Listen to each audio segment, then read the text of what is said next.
Hey everybody, it's Phil, and in this video I'm going to talk about my round two match, which was supplies versus white banner.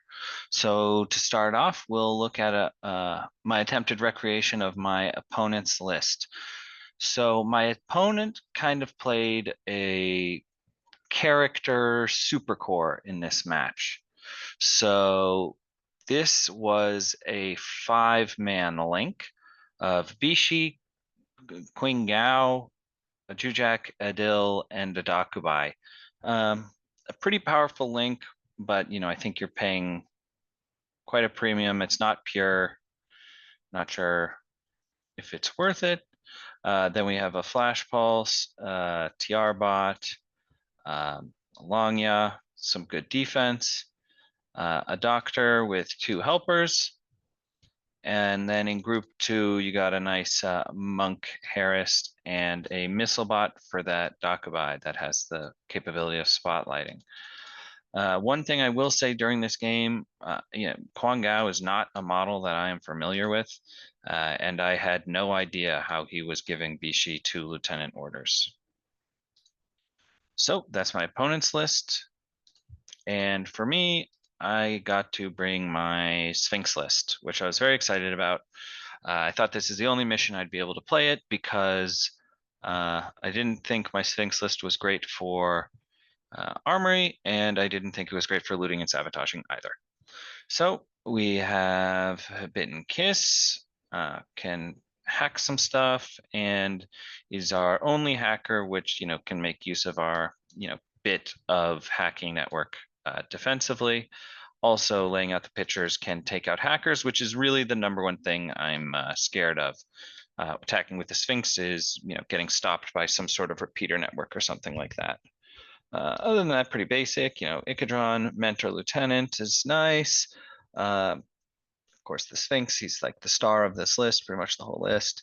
Have to take one Chipa Taiga, which it's fine.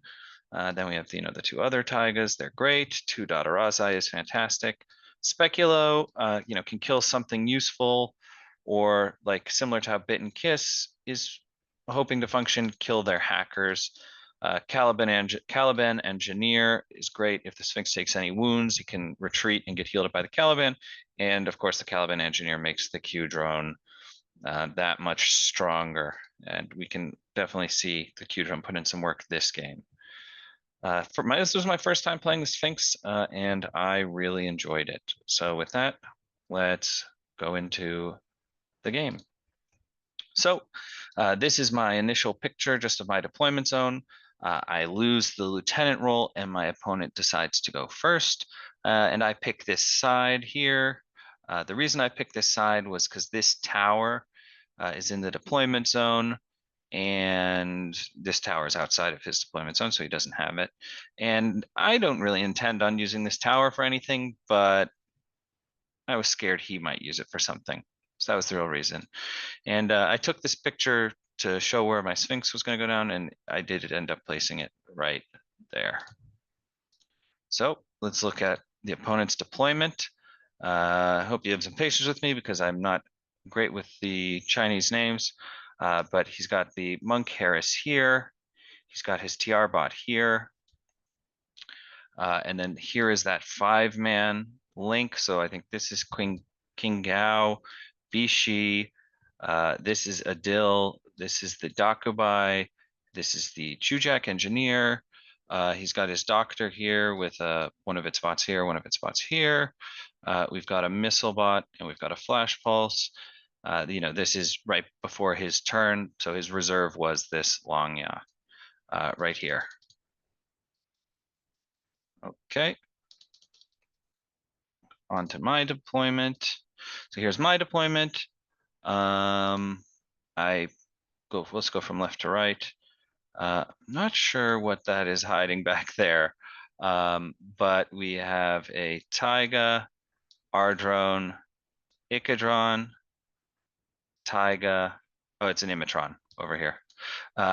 Imatron here, Bit, Kiss standing here. I did that in this tournament, and I haven't done it too much at other times, but I really like I mean, Kiss. I really like having Kiss standing here. Adhesive launcher can shut down a run, and can also just lay out a pitcher, and that's fantastic. If it dies, I don't care. It's not an order. TR bot, slave drone. Right here, there's a little thing like this, this little lip, and there's a prone Caliban in that corner. Dadarazai, Ikadron. And one thing this match that you might notice is missing from my deployment is I didn't deploy my mentor. This is something I only realized later on in the game. Sorry, this is Dadarazai. This is an Ikadron right here. I only realized it later on in the game, I think around round 3, and I told my opponent, fully ready for him to be like, okay, we'll just take your next turn and loss. Okay, should you forfeit? I don't know, but he was super cool about it and said, I said I'd put one here and one here, and he said, yeah, don't worry about it. Mistakes happen. So I really appreciate that. It was really kind of him. This was my reserve, the Speculo. I think it gets cover unless someone crosses over this way. I thought, maybe I'll deal with the TR bot with it, but it was far away from his stuff, but close to his own deployment zone. So I figured, if he spends orders coming over here to try and deal with the Speculo, I don't mind that at all. So that's where I put it. I don't think it was the greatest reserve swap ever, but it was fine. So this picture is taken from the end of my turn 1. But let's talk about my opponent's turn 1 first. So first thing he does is kind of move his monks. Oh, sorry, there was one up here. Move his monks kind of in here, and he puts down a ton of smoke like that. But sorry, the smoke comes a little bit later. He takes the Longya and he, I think, does a 1-in-1 split here like this and like this with the Panzerfaust. I just dodge with Kiss, Flash Pulse, the Flash Pulse. This results in my Flash Pulse going unconscious.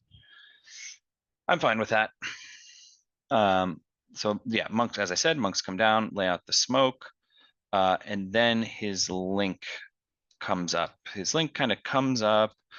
Bishi grabs the box, and Quang Gao comes around and fights a couple of times the TR bot.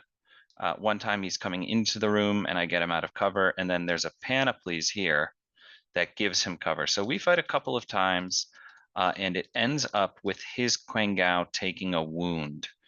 And then he moves Bishi and his Jujak up here at some point. They do some sort of classified. I can't recall which one. I think it's a decharge, but he also tries to do a classified, but it's on a building that needs to be completely in my deployment zone, so we can't do that. So after doing the classified here, Bishi kind of retreats to get behind. She's hiding right around here. And that's the end of his turn. So he has a Dakabai here, kind of facing that way. Qingao here, Jujak here, Bishi here, and Adil here. So that is the start of my turn. And I decided to deploy my Sphinx in hidden deployment. And like I said, it's around here. And funnily enough, that's a decision that I wrestled with a little bit before actually playing the game. I think I asked in the forums, do you deploy it in camo so you get his tack aware, or do you hidden deploy it? And just to shout out, Brooke from the IGL Discord said, oh, hidden deploy it 100% of the time. And I think they are absolutely correct. Forget that the opponent won't know where the Sphinx is coming from. But depending on how familiar they are with Combined Army, they might not even know you have a Sphinx. So certainly worth doing the hidden deployment, I think. So my turn starts and the Sphinx gets a rolling. So Sphinx comes up here. puts down the TR bot in one order. It comes over around here, puts the long yaw down in one order. Comes over here, kills this monk in one order, and then spends the rest of the orders putting 3 shots into Liang Kai, 1 shot into this monk, kills the monk, and then Liang Kai just like will not die. So the rest of my orders with the Sphinx are spent killing Liang Kai, then retreating to here and recamoing. Then in my group 2, the Dadarazai that was here kind of came up, laid a smoke, moved into that smoke, dodged out, moved into base to base with the Jujak. My opponent decided to put a shotgun shot into me. It's a little greedy. The chances that he was going to survive were very small, but you know, that plays out how you might expect. The Dadarazai just kills him. Shotgun shot did not work in defending. And that is the end of my turn. Feeling happy. Sphinx is safe. I've killed 6 models. I'm feeling good. I don't have supplies yet, but I'm confident I will be able to get them later in the game. All right, so here we are looking from the other side of the board. I think this is just before his second turn starts. So what he spends his second turn doing is fighting the Q drone with Kangao. And this results in Kangao going down. I believe I get a lucky crit. At this point, he is, excuse me, before he does the fight, no, yes, he does the fighting, and I believe he's just a duo now with these two. So he is 4 dice on 7s versus my 4 dice on 8s. And I do crit him and he dies. Now my opponent, I believe, is really feeling the pressure. He tries to take a dill down and fight the Dadarazai, and the Dadarazai wins that fight. He doesn't want to fight it with the Dakabai, and I think he shoots a missile at the Dadarazai, which the Dadarazai succeeds in dodging and kind of goes over to here. But that is more or less the rest of his turn. He does get Bishi, I think, back here. For my second turn, I'm feeling good. Again, not really any losses.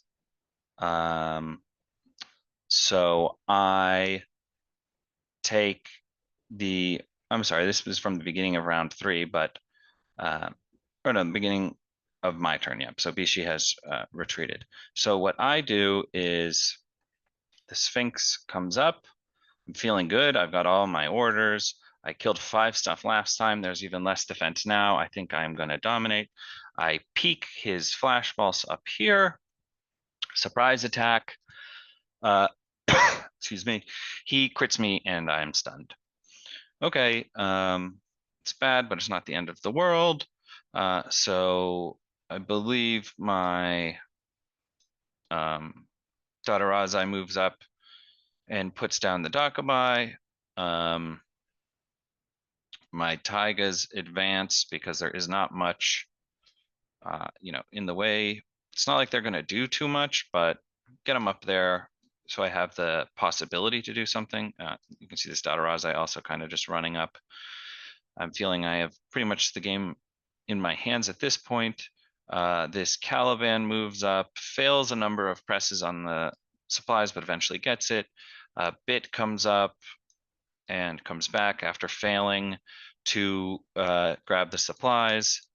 And that is my turn. I haven't killed much, but on his turn, he did lose Adil to the Dadarazai and Quangao to the Diarbot. So losses were still sustained even if I didn't do them.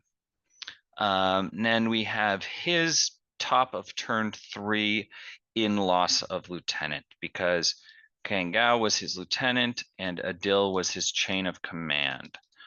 So he does try some interesting things. He shoots a pitcher over here to try and hack the Sphinx. Well, let's get the order right because I'm messing this up. So no, he does do that. So he tries to shoot the pitcher, fails. Okay, that's a bummer. Then he takes his bot around here, tries to discover the Sphinx. It's on a 10. He fails. So he had some interesting ideas. I think his missile bot moves up a little bit to try and be in a better ARO place. And it would have been so cool, right, if the Dakabai had, landed its pitcher, then, discover successful, spotlight with the flash pulses order, and then a missile on the Sphinx. That would have been such an awesome loss of lieutenant turn, but the dice just aren't in his favor. So that's his turn. I think Bishi might actually retreat a little bit more to the back of this building. Yes, so this is the beginning of my turn 3. So first thing I do is I go out and I successfully get a box with bit. So I've got 2 boxes now, and Bishi is here, so I just got to put her down. Let me see if I have another picture. No, I do not. Okay, so let's get this annotation back. Okay, so this missile bot, like I said, it's kind of moved up to here. Bishi has moved to here. That's it. So yeah, get the box. Sphinx comes out. This is pretty funny. Surprise attacks the missile bot, and the missile bot crits me. Okay, so missile bot crits me, and I pass 3 of the 4 saves, and I'm fine. So that's nice. Next order, I move 6 inches, put down the missile bot. I move up a little. He had spent an order to put Bishi, who's here, in suppressive. He suppresses me, and I shoot. I think he ends up hitting me once, and I pang the armor save. And then next order, I kind of just move up closer to Bishi. I think I'm about 9 inches away. Say, what do you want to do? He suppresses me. I put 2 flamers on her.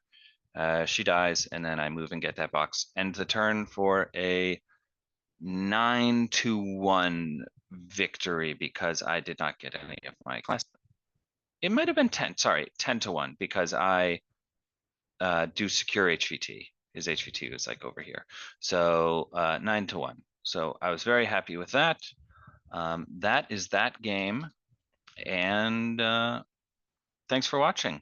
I hope you're looking forward to round 3, where I'll put it this way, it doesn't go as well for me as the others have.